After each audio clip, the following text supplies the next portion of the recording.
During your time at Wootton Lawn, it's just reflecting perhaps on the value that allied health professionals played during that time and some of the practical things that they did to help.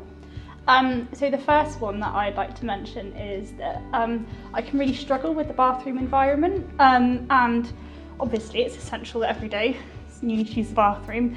And I had a discussion with an OT there, and one of the things that will come up a lot in this video is my love of dogs and how that was used by all AHPs in aiding my recovery.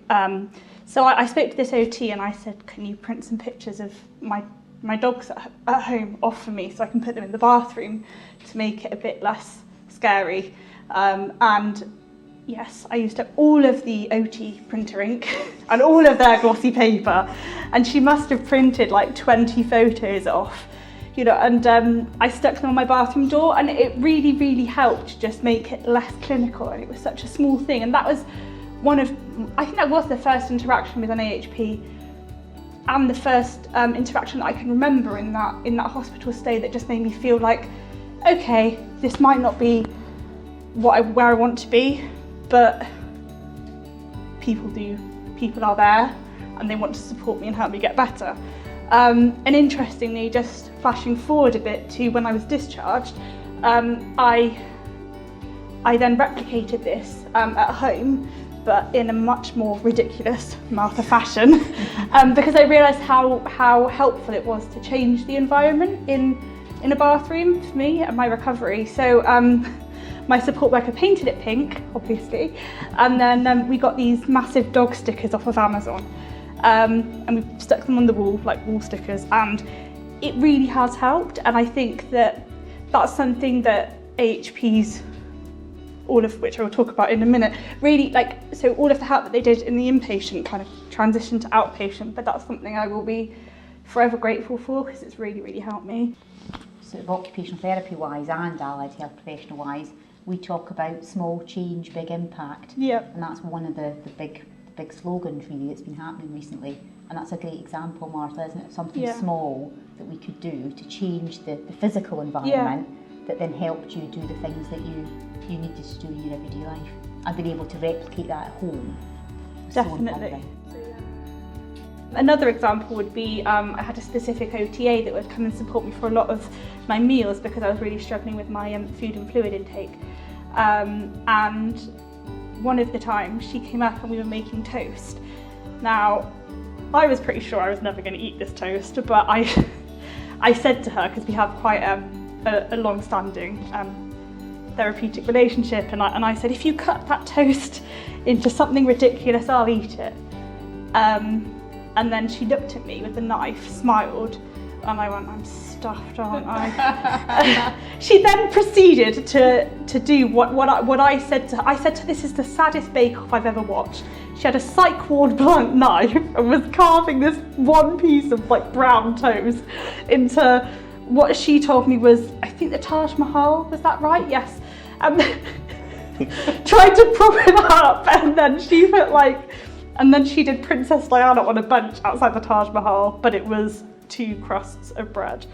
And it was just I think that was the first time in that admission, again, it was really early days, where I actually just laughed. And I think the people in the room were quite surprised to see me smile. So even though I didn't eat that toast, I remember Carly coming in and Carol said she's got to eat that. That's the Taj Mahal. And Carly just looked at me and I went, yeah, I know. I was genuinely really impressed by the skill set of my colleagues. Yeah, and you know, but it did, and then it got into we got into the bedroom and it just collapsed. And I was like, yeah, that's the perfect metaphor for how I'm feeling about this whole eating scenario right now.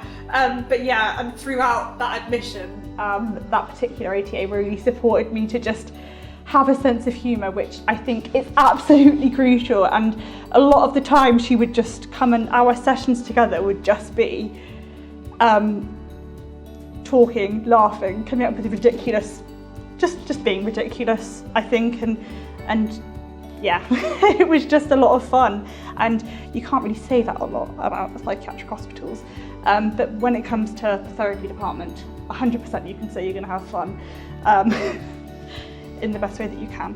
So yeah, that was how I would say that OTAs supported me as well. So I met you, must be over 10 years ago, during an admission. And speaking to our point earlier about the right time for individuals, it was clear that that wasn't the right time for you. But on reflection, I think that it also wasn't necessarily the right time for me. I think I needed to get to know you more, understand your mindset, your goals, what was important to you, and the challenges that you faced prior to us kind of engaging in any physio. And I think that time span gave us that opportunity, so that when we did start to engage, it was productive, and it's kind of continued on. It has. Through your inpatient stint and then into outpatients as well. Yeah, definitely. I mean, what I got out of that psychiatric admission was something that I would have never thought to have got out of an admission, which was that I transitioned from walking on crutches to sticks. And for somebody that's 27 now and actually accessing outpatient services for a physical disability is really, really hard, because you can't have continued support. You have to have a goal in mind, and once you've reached that goal, that's it. And if you don't have a goal, then you can't be referred. And it's really odd, because I think, once I got to that point, I'd been in adult services for 10 years, and you just kind of resigned yourself to the fact, I'm going to be on sticks, can't really get support, I'm going to be on crutches, sorry, I'm not going to be able to access support, so I'll just deal with it. But it is, it was something that I remember our first meeting, you had come up to see because I'd had a fall. Yep. And you were coming up just to check that I was all right. And, during that admission, I was really struggling with sort of body image and things. And I said, Naaman, could you, I remember, because I remember the look on your face when I asked you, could we work together and do something to help my physical health, my cerebral palsy? And you said, Martha, do you know how long I've been waiting for you to ask you that question? About 10 years. Yeah, and I said, I said, really? And he said, yeah, we can do, and I was just like, oh my God, really? This is so exciting. And I think as well, in that moment, I realised how it really was the right time for me, because physio was never exciting up until that point. Sorry, guys. I didn't find it that exciting. I wasn't that motivated. So to have the opportunity, again, like the right time, and from your perspective, having so much patience, because you must have met me so many times before that. And it was pretty, and now I'm on sticks, and I can walk short distances without sticks, and that's pretty awesome.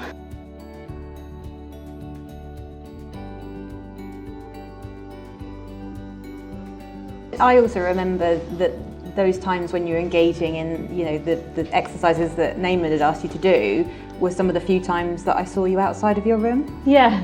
That was actually a precipitator, wasn't it, for you having a motivator to take you out and about, and that, so it was reducing your isolation as well. Yeah. As an inpatient. And definitely as well, it was something that I was really proud of. I can remember whenever I'd made those steps, I was like, oh my God, guys, guess what? And everybody else that kind of didn't know me from before or that well, kind of like, oh, is that a good thing? I was like, yes, it's amazing. It's the best thing ever for me. And it was like, in a way as well, it kind of made me think about life outside of hospital and what that could mean for me in the future, as opposed to just thinking about right here, right now, I'm really struggling and I might get better, I might not, but actually putting that focus on my physical health really helped kind of shift the mindset to actually, I want to get better because I want to be able to achieve, and I think, that's what I would say. And I also think that I was acutely aware that your experiences with physiotherapy in the past hadn't all been great or fantastic. So I knew my kind of physio side of things that I thought we should try and achieve, and how that linked in with your goals. But the journey between those two, tried to make it as engaging and kind of Martha-centered as possible. Oh, it was. Which led to us having bizarre times walking around a gym and rolling around on the floor. And too much fun, really. Too much fun. Yeah, too much fun. But, and I did have lots of fun. It really was a fun time. I didn't have, and that's something that I could never have said about physio before. I was just going to say the benefits of the work that you were doing with Naaman. You could see how co-produced everything was. You could see how you were in control. And you know, for the benefits, you know, we talked about benefits of physical health and mental health, didn't we? And I think having a physiotherapist who had that in-depth knowledge, not only of physical health, but also of mental health, that gave you the confidence to, you know, you really believed in Naaman and his skills. You had that relationship, which we've spoken about how important therapeutic relationships are in mental health. You built that over those 10 years. And although, you know, it's a great reflection for Naaman to say that maybe 10 years ago, I maybe wasn't ready, you weren't ready, but you stuck with it. And I think in our sessions, I would come to meet you in Wood Lawn, and you would come bounding out of your room, literally bounding, you know, with the biggest beaming smile, and you could see your journey and your confidence and your motivation. And you know, we always spoke about that fire inside of you, didn't we? And your fire, you know, started to burn bright again, and it was because of the confidence of working on those physical health skills, and you knew that was something that you wanted to do. You needed to do that in your life. You had bigger goals, and without those foundations with Naaman, you couldn't move on to the things that were important to you. No, definitely. And I didn't think it was going to happen either. I think that was the thing that was just amazing. And I think as well, I just want to say the amount of times that, and I've said it before, that we, in your words, repurposed the session, because I would turn up and I wasn't having a good mental health day, and I would just cry and I'd be like, I'm so sorry, I've wasted the session. Martha, you haven't wasted it, we're just repurposing it. And I think that's something that I never kind of received when I was in just physical health services, was actually that understanding that we're not just working with Martha's body, we're working with Martha and her mental health as well. And it just kind of, it helps solidify that relationship and that kind of trust that is so crucial when building a therapeutic relationship that's going to work. And that's reflected through what we've achieved and what we continue to achieve, because I'm not going to lie, we're a bit of a dream team. No, but like it's one of those things where it's helped me see that like I can achieve anything if I put my mind to it, and if you have the right support as well. And yeah, that's what I'd say. We've spoken a lot about collaborative working, haven't we? And I think that's one of the best examples, because you were in control, weren't you? Yeah. And for all, we were a team and we all worked together. You had lots of allied health professionals involved in your care. You were at the heart. It was about you. So you would do your sessions with Naaman, you would do your sessions with Carly, you'd come to do your session with me, and you'd be in control of telling me, this is what my goals are in physio, this is my dietetic goals, this is what we can use our session to support. And similarly, you were doing the same. So you were saying to dietetics, to physio, in occupational therapy I'm working on, and we all worked with each other. So, but you were at the heart of it, you were in control, weren't you? 100%, and I think that is so important. I mean, I remember, it's just come to me now, I remember saying to Kylie, I've never known much about food, can you tell me about it? And you were like, yes, of course I can. And we had like, you know, that was the first time that I really started to learn about nutrition. And, you know, I always said that I really valued those sessions. And my favourite sessions with Carly were the ones where I was well enough to be a pupil rather than a patient, because we had kind of gone from the very early stage of the admission where it was a more fractured. It was me turning up saying, morning Martha, I've got a new high potassium drink, would you like to try it? And you going, but then Martha would bring those high potassium drinks when we were eating together, didn't you? Go, I've got to have this, because Carly says... eventually, in the very early stages, it was very much like, no, I'm not doing that. You know, but that's all about that building the relationship, isn't it? And you know, you being in the right place, because at the start of your admission you're in a completely different place, and as things progressed, you were able to open up to the idea that actually this is somebody who's not leaving me alone. Maybe she's worth listening to, maybe she's got something worth saying, and being able to be open to that. And then you know, us sitting and talking through, and it was great, because you know, you were challenging things I was saying, you were just a little bit. But you know, but at the same time, every time we met, you'd taken on board so much of what we'd said the session before and brought it through. And there was definitely something about, in those really dark places, if we can call them dark places, right at the beginning, there was a lot of holding hope, holding space, wasn't there? There wasn't a lot of what I would call interventions, active therapy. It was about getting to know you. It was sitting with you in that space and saying, it's okay. We're here, we're with you, we're walking alongside you, whatever that looks like. And we always used to call it the good, the bad and the ugly, didn't we? That was our phrase. And as an allied health professional team, we went through the good times, we went through some bad times, let's be honest, and we went through some pretty ugly times.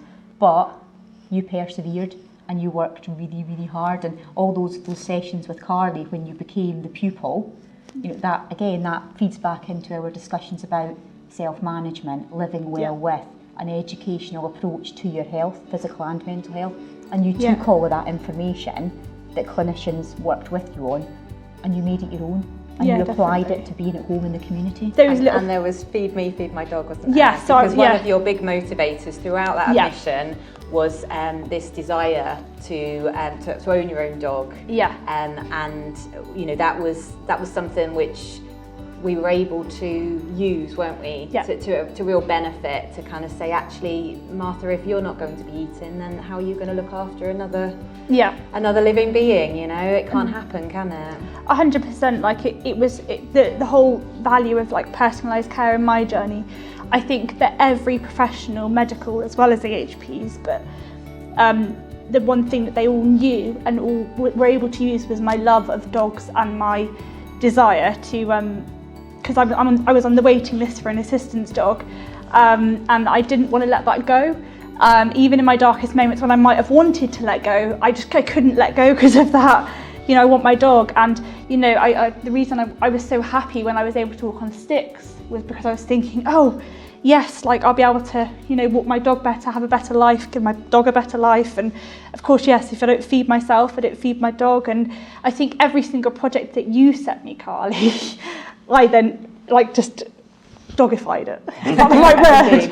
I just completely did. And and then there was so many conversations with Mel around just sort of having a dog and what we would do. It was every day, wasn't it? Everyday function, and what your routine would look like, what your roles would look like, how things would be different. Even being able to walk on sticks, working on that balance and core strength and aiming, you needed to pick up poo. Let's be honest. Oh, my core strength's got so much better now. I have to pick up to those things. And you did it. It was all about your changing your whole routine, wasn't it? Because having a dog, looking after another living being on your own, sole responsibility, needed a whole person approach, didn't it? Yeah, like 100%. And I think, it was kind of just the central thread throughout my entire admission. And to be able to come back to you guys, and actually when I did tell each of you, I was so excited to say, I got my dog! I got there! And honestly, the role that allied health professionals played in my admission was not small. I would honestly argue that they are the reason that I got through, because you all brought something that was so it was all different, but it was also so crucial. I wasn't eating, I wasn't motivated, I didn't want to be alive. And actually you all held that space, like you said, you all held that hope. You all put up with the rambles, the crying, and you all brought your unique skill sets to my care, and you didn't leave me, and you were able to. I did actually call you guys my band of Avengers, because I did have kind of a lot of people around me that were rooting for me in different ways and able to bring different parts to my MDT meetings, where otherwise I think that, if I can say this, I think that the medics and the ward staff would have really struggled to understand, because they couldn't have held that time, that space, and because of how busy the wards were and stuff, to kind of realise what really mattered to me and use that to motivate my recovery. And because I fed myself, I can now feed my dog. I can now walk my dog on sticks. I mean, that is so much easier than on crutches. I've tried it on crutches. It's really hard because they're all clunky. And I'm just super grateful, and I wouldn't have done it without you guys.